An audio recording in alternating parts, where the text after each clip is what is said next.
international compensation, and our presentation on just this.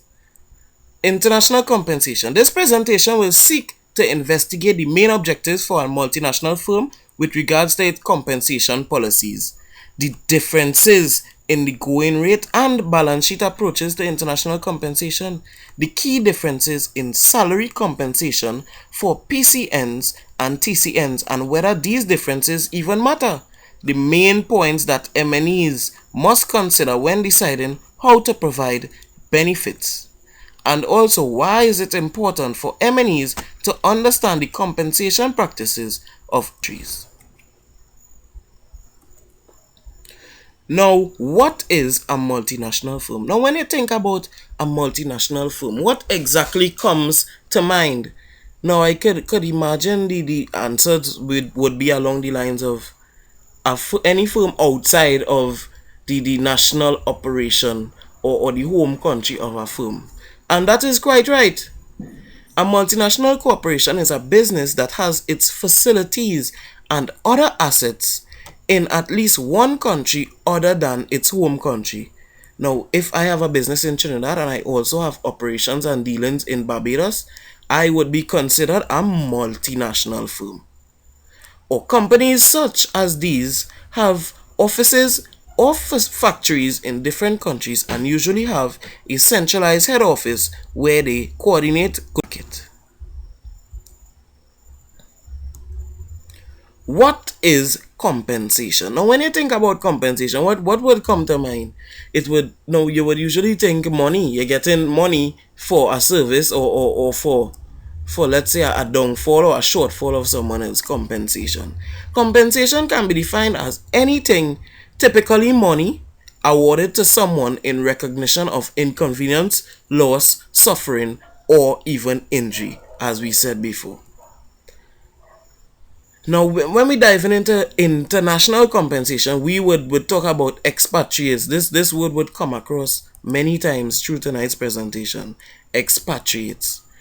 An expatriate, it is often shortened as an expat. This is a person temporarily or permanently residing or working as an immigrant in a country other than that of their citizenship.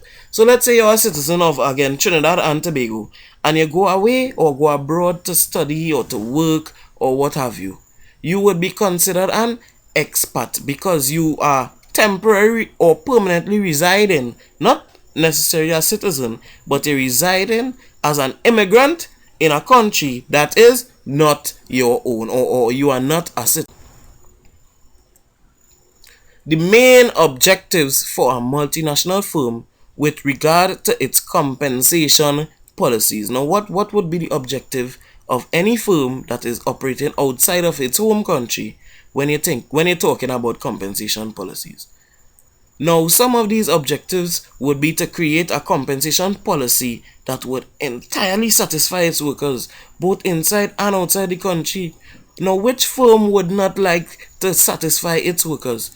Now, when you satisfy workers, you must get maximum productivity out of your workers. The policy should be consistent with the overall strategy, structure, and business needs of the multinational firm. Now, you would want to operate in the best interest of the firm. In other words, the policy should formulate everything in a way that the outcome of the policy itself would be in the best interest of the firm. The policy must work to attract and retain staff in areas where the multinational has the greatest needs. Now, you would want to put, if you're sending someone out of their home country or comfort zone to work, then it is understood that you would want to attract these persons in order to get them to go. Because when you think about the inconvenience of persons leaving their home country to go out to work, you would want to make these packages attractive enough so persons would want to stay with that company and also like to go abroad due to the attractive packages that they are being offered. The policy must be competitive and recognize factors such as incentive for foreign services, tax equalization, and reimbursement for reasonable costs. This is self-explanatory. You would want to as I said before, the attractive policies or what have you, they would be in a way that persons would want to work to have these needs of the country satisfied. The policy should facilitate the transfer should should facilitate the transfer of international employees in the most cost effective manner for the firm. Now you would want to, if you're sending out employees, then you would also want to have some sort of communication with these employees. Probably they fly back home or take whatever means of transport back home to go back to that country, because as you would know, it would be an interactive thing between the main country, the home country, and also the country that the expatriate has gone to. And you would want to do this in the most cost effective manner. You wouldn't want to put the firm at expense, because then that would be less money in your pocket. The policy must also give due consideration to equity and ease of administration. You wouldn't want to make the process strenuous, in other words.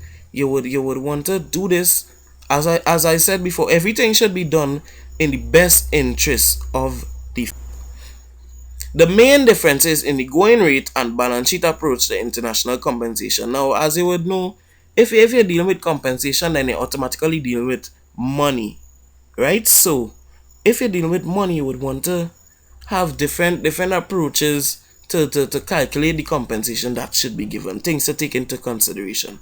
Now, the going rate approach aims to link the expatriate compensation to the salary structure of the host country, taking into account local market rates and compensation levels of local employees. Now you would want to, how to put it, structure the compensation to that of the host country, the country that is hosting the operations temporarily. You would want to not put, because remember, if you're going to operate in another country, then you now would have to understand that you can't put such a strenuous burden on that country as to, let's say, the compensation that is in your home country is way higher, and then the country that you are going to would not want to accept you into their country, because then they would have to spend more, in other words. So they would feel uncomfortable taking you in. Why not just take someone from their country and call it George? Now, the going rate method also aims to treat expatriate employees as citizens of the host country, encouraging a while in Rome, do as the Romans do mentality. Now, as I said before, you would want to make that person feel at home. Even with the policies, even with everything that happens, you would want to make that person feel as though they were part of the family, or the home family, in other words. The balance sheet approach is the most widely used approach by organization, and its main idea is to maintain the expatriate's standard of living throughout the assignment at the same level as it was in his or her country. Using the example as the Trinidadians going to work in Barbados. Now, when they are in Barbados, they would want to use the same policy. It's kind of opposite to the going rate approach. They would want to use the same methods that the Trinidadians would have gotten at home. They would want to treat them in the same manner, with the same compensation, same standard of salary, same standard of living. They would want to treat them in that same way. Now, the balance sheet approach, on the other hand, provides international employees with a compensation package that equalizes cost differences between international assignment and the same assignment in the home country of the individual or corporation. They would want to put a balance in between, in other words. They would want to, how to put it, satisfy the way that they would have been treated in their home country and also the host country. They would want to find a common ground and compensate you like that, in other words. Key differences in salary compensation for PCNs and TCNs. Now, when you're thinking about what is a PCN? PCN stands for Parent Country Nationals. Now, these are personnel who are of the same nationality as the contracting government or personnel from the headquarters. Now, the headquarters would be located, as in the same example I have given before, they would be located in the home country. Now, PCNs are parent country nationals. These will be persons from the parent country, or the home country of the business. Now, they came from the home country of operation, and the policy of using PCNs is usually employed when one or more of the following situations exist. These situations are: the host country cannot readily supply desired managerial personnels. Now, if the host country cannot supply the personnel, then they would automatically have to go outside to get the personnel. Now, the efficient or our next situation would be the efficient communication with headquarters is required. Obviously, they have to have a lot of communication if you're operating in a country outside of your comfort zone or outside of your home country. Then there would definitely have to be a lot of communication. The company adopts a centralized approach to globalization. Now, it is understood that the centralized approach to globalization would be that they would have to have a lot of understanding within the organization, or the central parts, which should be the head. They would have to have a lot of, how to put it, research done, in other words, a lot of background checks, you understand? So the company would have to adopt a centralized approach to globalization. TCNs, which are third country nationals. Now, these are personnel from a separate nationality to both the contracting government and the area of operations. These would be considered, let's say, the example of the Trinidad and Barbados. These would be persons outside of Trinidad and Barbados. So let's say we have the home country is Trinidad. We go to operate in Barbados, and we have someone working, and this person is from China. In other words, the person from China would be considered a third country national. Persons whose nation of residence is neither the host country nor the home country. Multinationals need to consider the extent to which specific practices can be modified in each country to provide the most tax-effective appropriate rewards for PCNs and TCNs when it comes to compensation within the firm. Now, as we said before, everything would have to be done within the best interest of the firm. TCNs have more international experience as they move from country to country in the employ of one multinational headquartered in a country other than their own. Now, if we from Trinidad and we going to work in Barbados and we have to go quite China to hire someone, then it automatically has to mean that that person is either very educated or has a lot of experience that they can bring to the table. And this is exactly why we would go outside to have a third country national. Now, paying TCNs according to their home country base salary is most often cheaper than paying all expatriates on a PCN scale.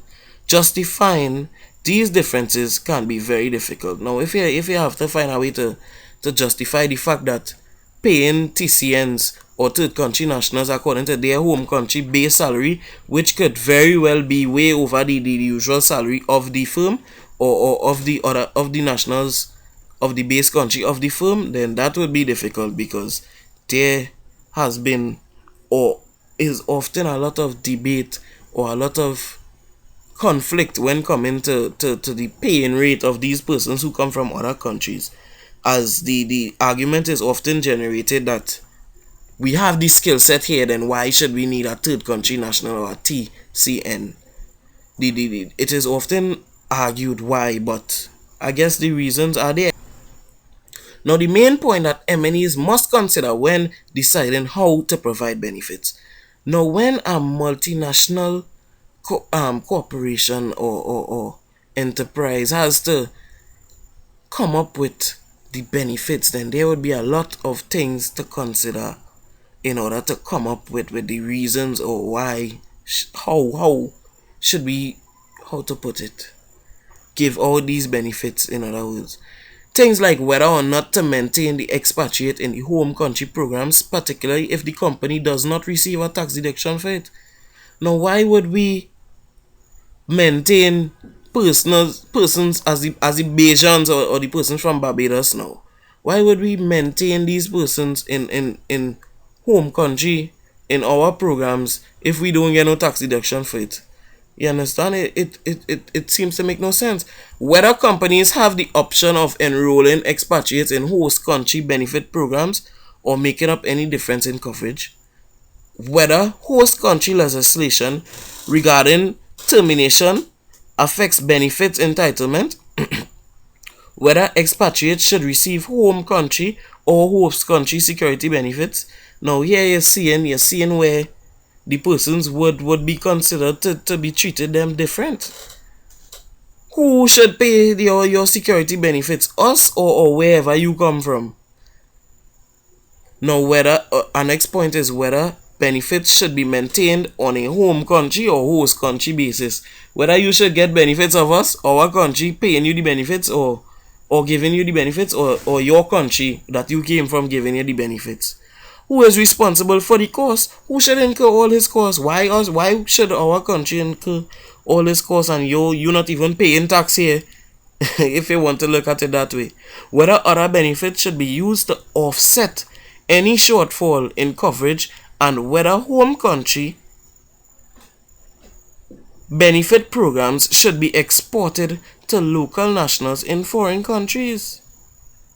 Let me read over that point. Whether other benefits should be used to offset any shortfall in coverage, and whether home country benefit programs should be exported to local nationals in foreign countries. Whether we should, how to put it, give out the benefits to local nationals in foreign countries, or expats, we could call them.